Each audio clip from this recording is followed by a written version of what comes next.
Hi, it's Gal Pastor. The rector of our church is preaching on Mark this fall, so I've been listening to that gospel daily. It hasn't been, throughout the years, my go to gospel. I am a big fan of Luke Acts because I get two for the price of one, right? And I am partial to Luke's amateur historian effort. And to his foodie perspective, I like to know what's on the menu. What's everybody eating? It takes an hour and 23 minutes to listen to the entire Mark on my Bible app in NIV translation. I like to take it in preferably in one, often two sittings. Well, not really sittings. I walk the dog to the dog park and back. I go on a long run. I'm driving and then waiting for the kids at their school. I do gardening, changing clothes in the kids' closets from one season to another. Painting the kitchen is the next project. And cleaning floors. My mom was a school janitor in my native Croatian Teta Podvornica. So her cleaning standards were high, and I didn't appreciate that, of course, when I was a kid and every Saturday morning was a house cleaning day. And she would repeat that the floors are not cleaned well unless you've been on your knees. So if I'm cleaning floors, that's the one sitting of listening to Mark. Just some of the things I've done with the Bible app on.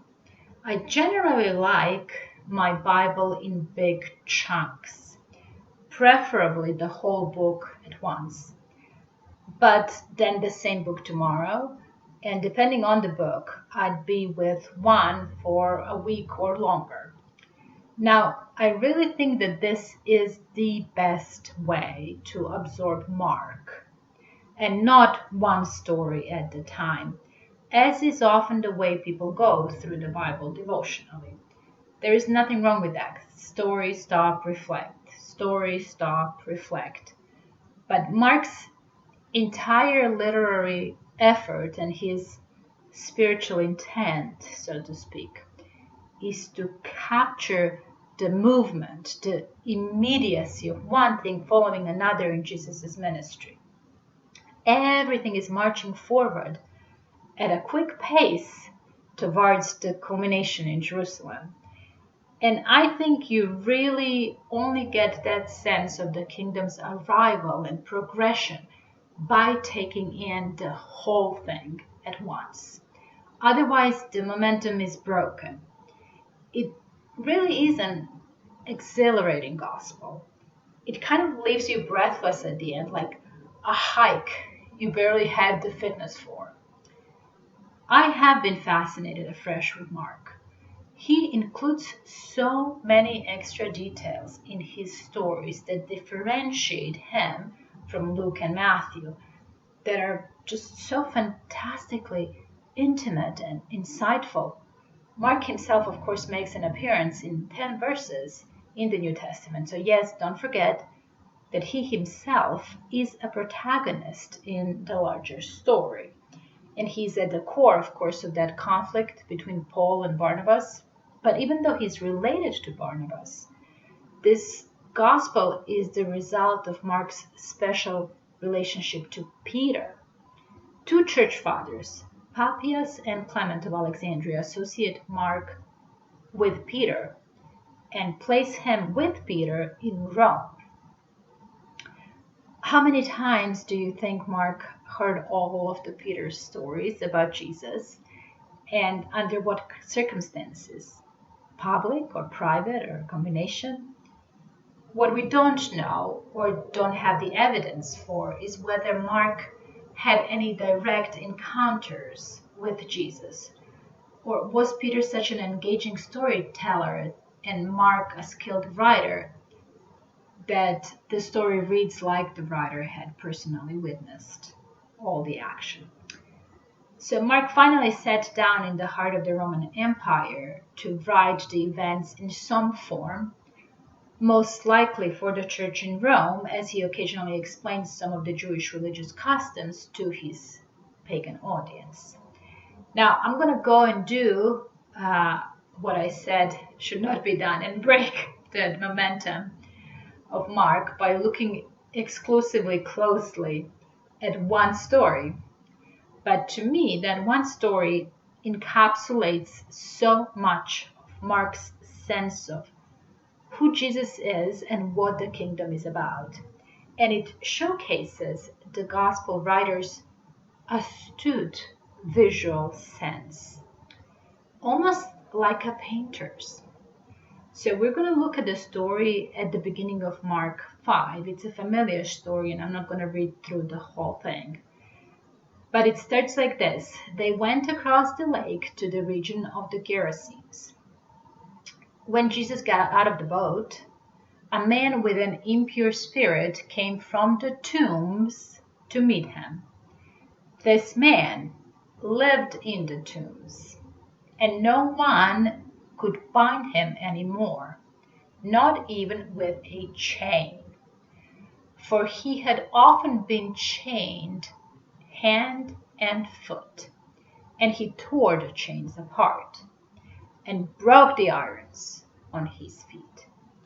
No one was strong enough to subdue him. Night and day, among the tombs and in the hills, he would cry out and cut himself with stones. What are we dealing with here? At first glance, this is frightening, like a Stephen King character, all cut up with stones, graveyard, shrieking. Mark tells us what the diagnosis is: impure spirit, also sometimes translated as an evil spirit. The exorcism of an unclean spirit was the first act of Jesus' public ministry back in chapter 1. And this one will not be the last. Mark even records an audible conversation with an entirely different entity than the man. We learn that he is legion possessed. And where we usually go next is this conundrum. Is this really a spiritual problem? The demon possession makes us uncomfortable and uneasy. Or is it mental health related, right? Did Mark and his contemporaries misdiagnose the man? We tend to ask. I am of the opinion that this is more often than not a futile path to take, not in the least because it frequently leads to a garden variety of anachronisms. How could they bind him? That's so horribly cruel and ostracizing. Why isn't he treated medically, we ask? Shouldn't he be in an institution under care? What if those were the best ideas they had with their resources to keep him and others safe? What if he asked to be bound to protect others? Well, the next story is of the bleeding woman, and Mark tells us that she had suffered greatly under the care of many doctors for 12 years, and their medical care made it worse, he says.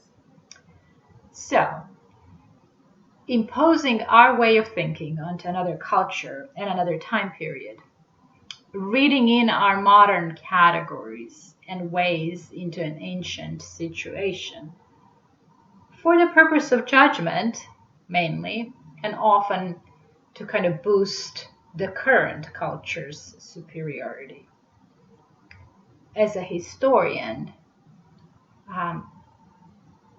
in utterly modern terminology, I can't or miss me with those anachronisms. I'm not going to offer a detailed argument here regarding what exact infliction was this person facing.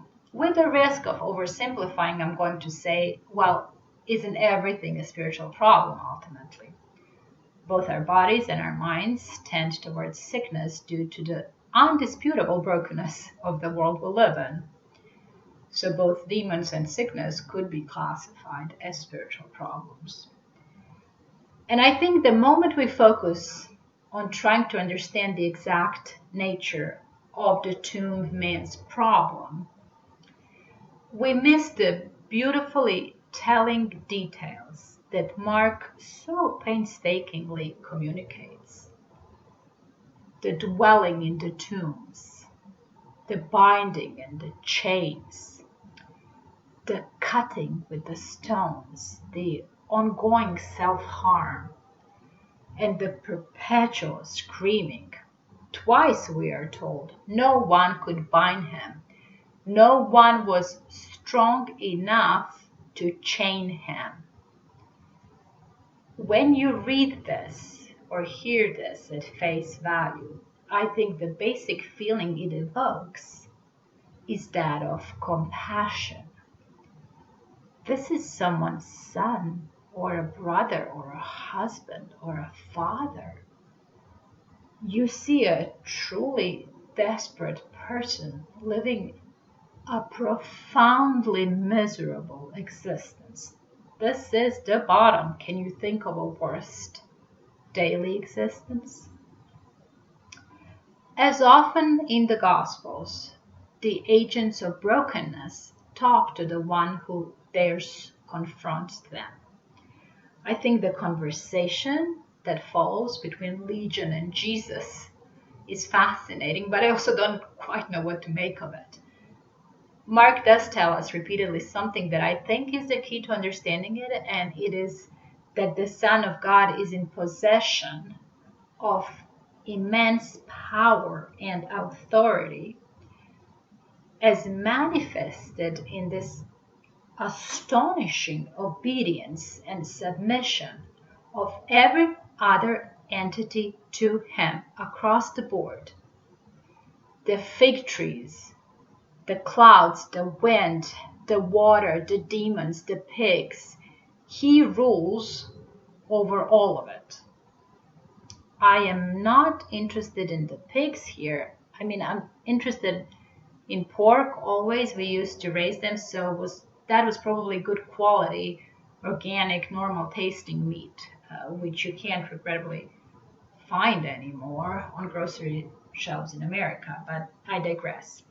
Our marvelous storyteller next takes us by the hand to step away from the edge of the cliff where we've been looking down at all those dead pigs.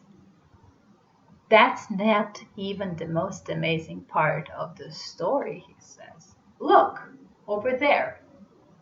There is the man formerly of the tombs, sitting there, he says, dressed, presumably he wasn't before, and in his right mind. What a contrast.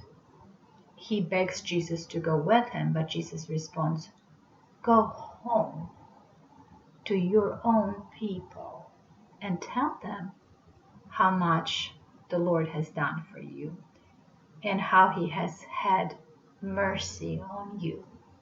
And the man does. Mark also makes sure we turn around and don't miss the sight of a large group who, in the aftermath of these events, is left afraid and asking, indeed pleading with Jesus to just leave their region. This also encapsulates Mark's narratives. Inevitably, when Jesus acts, there is the juxtaposition of amazement and yielding, and then fear and rejection. I'm captivated by Mark's storytelling, that the shortest gospel should be the richest in full color.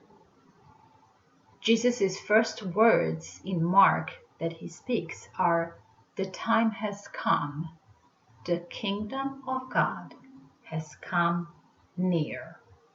And from then on, Mark paints in beautiful, vivid details these elaborate before and after pictures.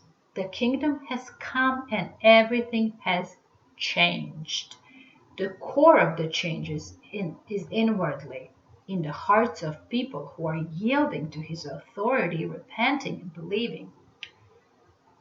But I'm proposing that the best visible indication of that change, of the kingdom's arrival, is through these innumerable healings Mark records.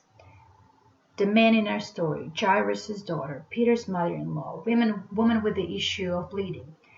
Mark shows us in story after story the incredible scale of healing transformation that Jesus enacts.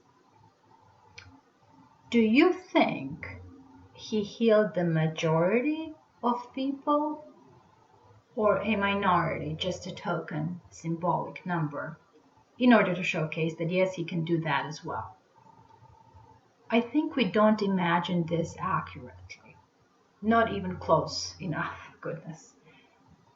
Not all the healings that Jesus did are recorded individually in the Gospels. That's obvious, right? By the end of the first chapter, Mark says, that evening after sunset, the people brought to Jesus all the sick and demon-possessed. The whole town gathered at the door, and Jesus healed many who had various diseases. At another place, he says they begged him to let them touch even the edge of his cloak, and all who touched it were healed. Then elsewhere, people were overwhelmed with amazement. He does everything well, they said.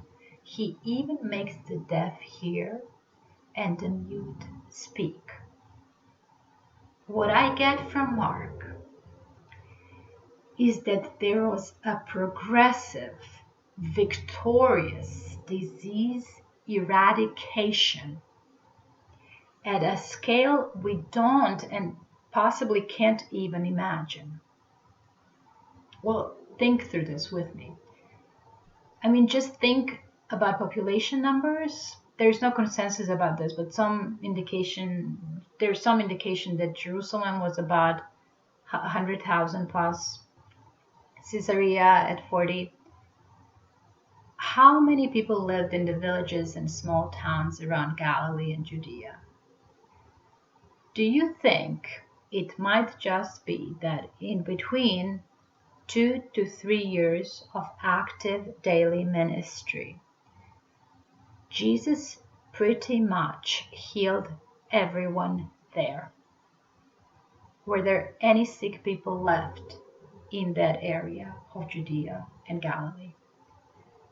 I propose to you that we're on the right track when we imagine that there was perhaps only a very small number, if any.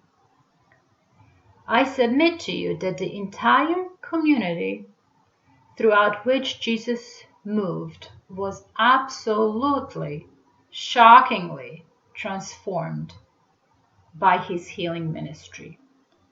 Mark's Jesus, Peter's Jesus, is powerful. He is the strong man, not to bind, but to set free, of course. Mark's Jesus is filled to the brim with compassion and grace for those who are hungry for the kingdom, who have been waiting and are now yielding to the greater authority. Mark's Jesus is so very eager to restore those who are suffering to health. And I think that was anything but a token effort. He takes those whose best ideas of making their own life very bearable are inconceivably horrific to us,